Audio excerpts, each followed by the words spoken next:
Eu estava me sentindo muito bem, dançando e me divertindo, quando ficamos sem cocaína. Juntamos nosso dinheiro e eu perguntei por aí. Alguém disse que havia um cara vendendo. Ele era um sujeito magro, vestindo um terno bege. Começamos a cheirar e nunca me ocorreu que não era cocaína. Simplesmente não passou pela minha cabeça. De repente foi como se o Popeye tivesse me dado um soco, e eu senti como se estivesse sendo arremessada para o alto. Foi então que percebi que estava saindo de Manhattan e senti um enorme alívio, não apenas por deixar aquela boate e toda a situação ruim para trás, mas também por me afastar de todo o peso de ser Luísa. Eu estava exausta daquele esforço.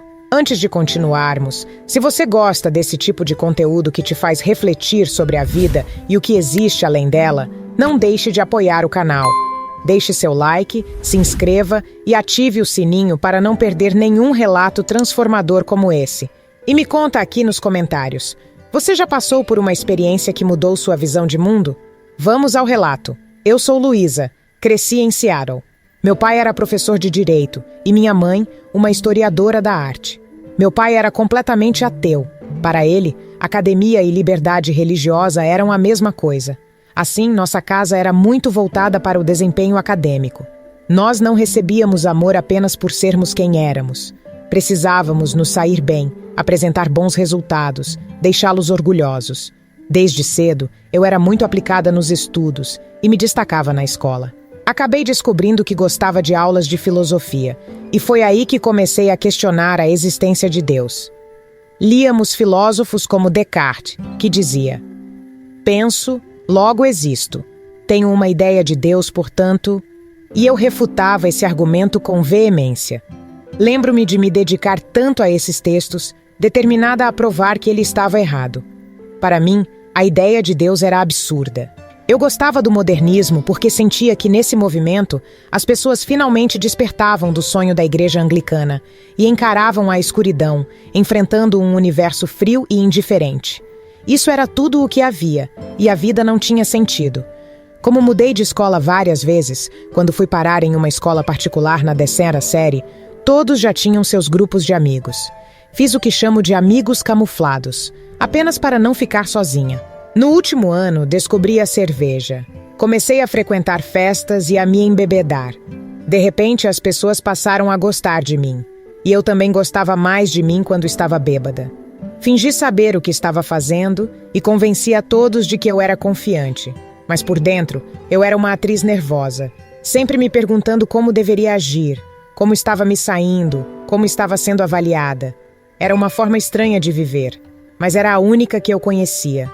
Me formei em 1982 e fui para Nova York, tentando viver o sonho, mas continuava tendo ataques de pânico. Para lidar com isso, eu bebia o suficiente para evitar os ataques. Chegou um ponto em que pedi a um amigo, que era traficante na época da faculdade, para trazer cocaína até Manhattan. Ele trouxe uma grande quantidade e usamos tudo em meu apartamento. Depois pegamos um táxi e fomos para a boate Peppermint Lounge. Eu estava me sentindo muito bem, dançando e me divertindo, mas logo ficamos sem cocaína. A minha vida parecia ser uma busca constante para me sentir cool o suficiente, sempre achando que a próxima festa ou o próximo drink seria o momento em que finalmente me sentiria bem. Quando a cocaína acabou, juntamos nosso dinheiro e perguntei por aí até que alguém indicou um vendedor. Compramos 1 grama de um sujeito magro vestindo um terno bege. Começamos a cheirar, mas meu amigo, que era traficante, logo percebeu que aquilo não estava fazendo efeito. Ele jogou a nota de dinheiro no chão, dizendo que tínhamos sido enganados. Eu pensei, bem, isso deixou minha gengiva dormente. Talvez seja uma cocaína ruim. Então decidi cheirar toda a quantidade, acreditando que talvez isso me deixasse um pouco alta. Enquanto fazia isso, disse ao meu amigo que iria ao banheiro.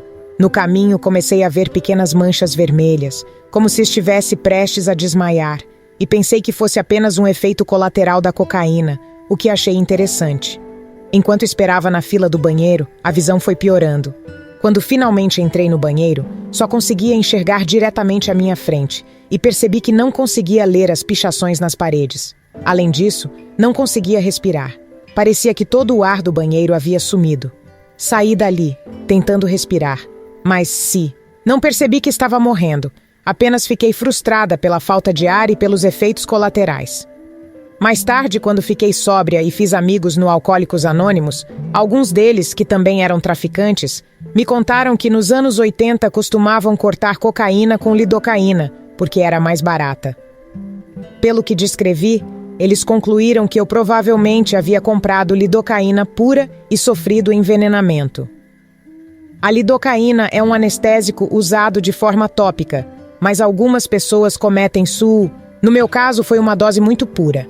Meu coração começou a desacelerar, chegando a 30 batimentos por minuto, e por mais que eu respirasse, meu cérebro não recebia oxigênio.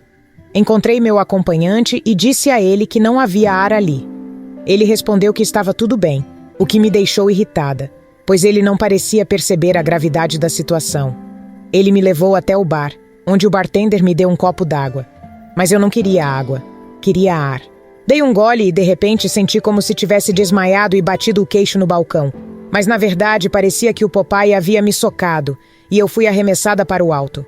Senti um imenso alívio, pois já não estava mais sem ar. Não me lembro de ter respirado, mas senti que agora havia todo o ar de que precisava. Então percebi que estava deixando Manhattan para trás, e senti um grande alívio por estar escapando não só daquela boate, mas também de toda aquela situação e da confusão em que minha vida se encontrava. Eu estava completamente exausta de ser Luísa, de todo o esforço que isso exigia. O céu estava incrivelmente azul, sem nuvens, e eu sentia o oceano abaixo de mim, um azul perfeito que se estendia até o horizonte. Tomei a decisão de me arquear e fazer um mergulho de costas. Consegui ver o oceano abaixo de mim enquanto mergulhava em sua direção, e pensei, isso não seria como concreto, já que estou a cerca de 90 metros de altura, mas eu não tinha medo, apenas pensei, vamos ver o que acontece. Então, mergulhei diretamente para baixo. Ao me aproximar, pude ver a superfície da água de baixo para cima. Era linda, e as bolhas subiam ao meu redor. Tudo era tão maravilhoso que me perguntei se conseguiria chegar à superfície.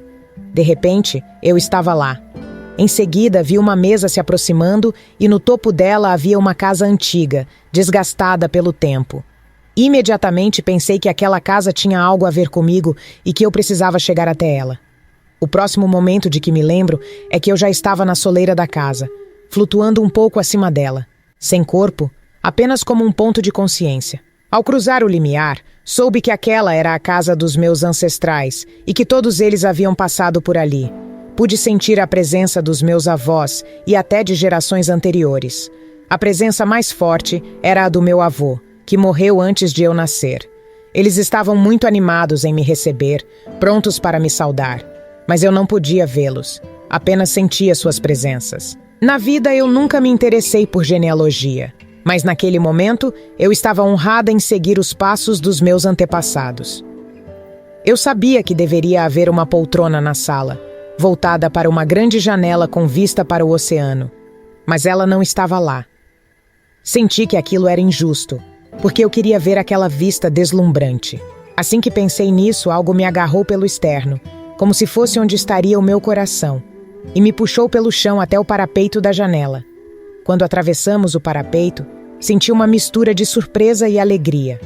Logo, o oceano estava à minha frente e o sol se pondo diretamente no horizonte, criando um caminho dourado em minha direção. Eu voei por esse caminho, sentindo uma incrível sensação de movimento para frente.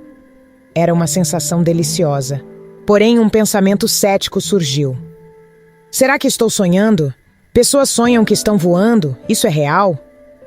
Uma voz profunda e clara respondeu, mais real do que qualquer coisa lá atrás. Eu soube imediatamente que lá atrás se referia à minha vida como Luísa. Nunca esperei uma resposta, mas, quando ouvi, soube que era verdade. Aquilo era mais real do que qualquer coisa que eu havia experimentado. O sol ficou cada vez maior à medida que me aproximava, e eu comecei a ver padrões na superfície dele. Pensei, será que vou me vaporizar ao chegar tão perto? Mas novamente não senti medo. Ao invés de vaporizar, passei por uma espécie de filamento e entrei na luz. A luz estava em toda parte, tão intensa que era tudo o que eu podia ver. No entanto, senti que a luz também estava dentro de mim, irradiando de dentro e de fora ao mesmo tempo. e comecei a entender que aquela luz era amor. Finalmente, senti que toda a minha vida havia sido uma busca interminável por pequenos fragmentos de amor, mas ali eu estava completamente envolta e saturada por ele. Eu estava sendo embalada como um bebê por algum ser que, em minha mente, parecia estar sentado no chão, como uma figura de Buda, me segurando e me dizendo: "Você é tão amada." Não era como se fosse um show de amor que todos recebiam ao chegar ali, mas algo mais profundo, como se esse ser me conhecesse melhor do que eu mesma e me adorasse por isso. Eu queria permanecer ali para sempre. Não sei quanto tempo se passou, mas então essa presença disse: "Você não pode ficar, ainda não terminou." De repente, tudo ficou escuro. Eu estava confusa. O que significava não poder ficar? Eu gritei: "Não!" com todas as minhas forças, como uma criança que quer fazer uma birra, tentando mostrar que eles não podiam me mandar de volta. Eu queria chutar, queria protestar, mas antes que pudesse reagir, tudo desapareceu em um instante. No vazio, senti como se estivesse caindo e, pela primeira vez, senti medo. Não sabia até onde cairia ou o que aconteceria. Foi quando comecei a ver pequenas figuras de palitinho, como desenhos de giz em um fundo escuro. Uma das figuras começou a se aproximar e sua cabeça redonda se preencheu como um prato de jantar. E ele começou a perguntar: "Quantos dedos? Qual é o seu nome?" Aos poucos percebi que ele estava falando comigo e então me lembrei do mundo. As figuras de palitinho se transformaram nas pessoas ao meu redor e percebi que era o bartender falando comigo. Eu havia voltado à vida. Foi uma decepção enorme. Lembrei que estava de volta no meu corpo, que tudo era manual novamente, que eu tinha que lidar com aquela existência limitada. Eu estava deitada no chão, cercada por uma multidão. Inicialmente, achei que haviam jogado água em mim, como nos filmes, mas na verdade era suor que havia derramado quando voltei à vida. O bartender estava fazendo RCP em mim o tempo todo. Fiquei em parada cardíaca por cerca de 3 minutos, após sofrer uma convulsão grave. O bartender insistiu com a RCP, mesmo quando meu acompanhante disse que eu havia morrido, que era para desistirem. Ele achou que eu estava morta, meu corpo estava cinza, sem vida. Mas o bartender não desistiu e eu voltei à vida. Nunca o agradeci por isso. Meu amigo, ou meu acompanhante naquela noite, virou-se para mim e disse: "Você esteve ausente por muito tempo. Achamos que você não voltaria." Na minha mente de 22 anos, eu percebi que ele havia feito RCP com a boca na minha. E tudo o que consegui pensar foi: "Eca, ele deve ter uns 30 anos. Isso é tão nojento, que vergonha." Fiquei tão constrangida que apenas respondi: "Ah, sim, ótimo." Acendi um cigarro tentando agir com naturalidade. Muitos anos depois me dei conta de que ele havia me dado tudo o que eu tinha. Todas as experiências que vivi, meu filho. Eu tinha apenas 22 anos e não tinha feito nada de significativo na vida. E ele me devolveu essa chance. Me devolveu minha vida. Mas eu estava ocupada demais tentando parecer legal para reconhecer o que tinha acontecido. De repente, percebi que a ambulância estava lá por mim e que isso significava que eu iria para o hospital. Isso também significava que meus pais iriam descobrir que eu havia consumido cocaína e tido uma parada cardíaca, algo que eles definitivamente não aprovariam. Implorei ao meu acompanhante: "Por favor, não me leve para o hospital, por favor." Ele segurou minha mão e corremos até o táxi mais próximo. Entramos e ele apenas disse ao motorista: "Dirija, apenas dirija." Na manhã seguinte, eu estava cheia de hematomas, principalmente na parte de trás da cabeça, que estava toda inchada, e no externo por causa da RCP. Falei com minha colega de quarto sobre o que havia acontecido e ela me perguntou: "Você acha que aquele ser que estava te segurando era Deus?" Eu sabia que sim, mas não conseguia aceitar. Pensei: se isso for verdade, se eu realmente estive perto de Deus e senti todo aquele amor, então as pessoas da igreja estão certas. Isso significava que eu teria que ir à igreja. Tive uma visão de mim mesma indo à igreja, segurando uma Bíblia, conversando com outras garotas certinhas, enquanto o Estúdio 54 e a Columbus Avenue estavam logo ali, e eu com meus saltos altos e mini-saias. Decidi: não, vou continuar desse jeito. Não vou me tornar uma garota cristã certinha. Essa foi a decisão que tomei. Eu não conseguia desfazer quem eu era. Para mim, era mais sobre manter minha identidade e minhas crenças. Se eu reconhecesse que aquilo era real, teria que começar tudo do zero, e eu não estava disposta a fazer isso. Contei a algumas pessoas sobre a experiência, mas falei como se fosse apenas uma alucinação interessante, e depois tentei esquecer o assunto. Mas mesmo com o passar do tempo, as memórias não desvaneciam. Sempre que pensava nisso, era como se eu estivesse de volta, voando sobre o oceano e ouvindo aquela voz me dizendo: mais real do que qualquer coisa lá atrás. Eu ainda podia sentir aquilo, mas queria tanto que fosse apenas uma alucinação que comecei a racionalizar. Pensei: provavelmente eu tive uma overdose de cocaína e entrei em parada cardíaca. Talvez, enquanto meu cérebro estava ficando sem oxigênio, houve uma última faísca de atividade, e essa faísca se manifestou como aquela sensação de deve ter sido só um fenômeno cerebral, e posso deixar isso de lado e continuar vivendo como sempre vivi. Os anos se passaram sem que nada estranho acontecesse, e aquela história virou apenas uma lembrança distante. Enquanto isso, meu alcoolismo foi piorando cada vez mais. Acabei deixando meu emprego como professora. Não porque atrapalhava minha escrita, mas porque interferia na minha bebida. Comprei uma cabana de madeira em um condado remoto e comecei a trabalhar como barista. Eu festejava com os jovens de 20 e poucos anos, mesmo tendo 34. Eu ainda não tinha crescido. Não tinha nenhum plano novo para a minha vida. Em uma das festas, fiquei tão bêbada que todos que me viram sabiam o que de pior poderia acontecer. Eles pegaram minhas chaves e me colocaram na casa de um estranho, mas eu consegui encontrar minhas chaves, encontrei meu carro e dirigi para casa completamente bêbada. Cheguei a um ponto onde a estrada se estreitava para passar por uma ferrovia. Para mim parecia um mar de sinais reflexivos, e eu simplesmente pensei: não me importo com o que aconteça. Acelerei a 80 km por hora e tentei passar pelo meio, e consegui. Cheguei na minha casa de madeira, saí do carro e lembro de me apoiar na porta. Era uma noite estrelada e eu pensei: caramba, sou tão incrível dirigindo bêbada. Logo depois desse pensamento, algo pareceu vir das estrelas, atravessar meu corpo e sair pelos meus pés, como um raio. Foi uma sensação de certeza, e ouvi uma voz que dizia: esta é a última vez que posso te ajudar, e você sabe o que é certo e errado. Naquele momento, bêbada e desorientada, eu só pensei: o que foi isso? Senti uma ponta de culpa, porque no fundo, eu sabia que o que tinha feito era errado. Sabia que eu sabia melhor. Tentei ignorar, mas aquilo parecia ecoar dentro de mim. Uma verdade que não parava de ressoar. Ainda assim, continuei bebendo, indo a festas, mas aquela frase continuava martelando na minha cabeça.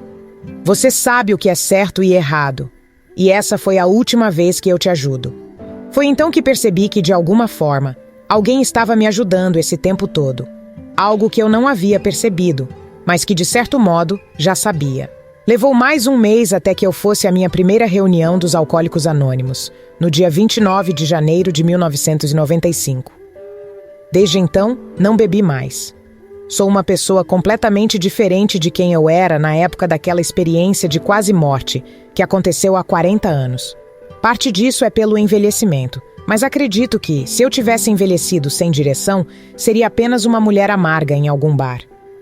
O Alcoólicos Anônimos me ensinou muito, especialmente ouvindo os veteranos nas reuniões. No entanto, há também essa parte de mim que agora sabe, não apenas pensa, que Deus é real. Acho importante não separar Deus de outras coisas. Deus é uma conexão de inteligência e amor, que na verdade são a mesma coisa e está presente em tudo. Deus está nas árvores que fizeram esta cadeira. É a energia que permeia tudo. Não acho útil personificar Deus como um cara no céu, nem dizer que Deus é o chefe e que os anjos estão em um nível inferior. Para mim, sinto que meu anjo é um canal para Deus, e eu também posso ser um canal para Deus. Levo isso para tudo o que faço. Trabalho com pessoas de forma individual e sempre me esforço para ter um momento humano com elas, arrancar um sorriso ou uma risada. Até mesmo quando estou apenas passando por alguém na rua ou no aeroporto, tento trocar essa pequena faísca positiva, esse momento em que reconhecemos que somos humanos e que desejo o bem para aquela pessoa. Esse é o meu trabalho, deixar cada pessoa que encontro um pouco mais feliz do que estavam antes. Ser humano é difícil, Estar encarnado neste corpo de carne e ter que lidar com a troca de sinais é complicado. Também sinto que há energias sombrias no mundo e o ódio gera mais ódio. O livre-arbítrio é muito importante. Temos o poder de destruir o mundo se escolhermos o ódio. Nós sabemos o que é certo e o que é errado. Eu poderia ter destruído a mim mesma naquela noite, batido em uma árvore ou poste. Aquela voz me disse: você é livre para se destruir se quiser, mas você sabe o que é certo e errado. E isso se aplica a toda a raça humana. Temos esses conflitos horríveis no mundo, alimentados pelo ódio, mas no fundo, sabemos que o amor é o que realmente buscamos. Deus quer que encontremos o caminho para o amor. Acho que Martin Luther King acertou em cheio quando disse: o ódio não pode expulsar o ódio, só o amor pode fazer isso. Nosso instinto de sobrevivência nos diz: bata mais forte do que te bateram. Mas Jesus estava tentando nos ensinar a dar a outra face, a encontrar uma maneira de amar, mesmo quando somos atacados. Foi isso que Gandhi, Martin Luther King e Nelson Mandela fizeram para mudar o mundo. Eles entenderam que não se deve revidar com violência, mas com amor, para que o outro perceba que estava errado ao te atacar.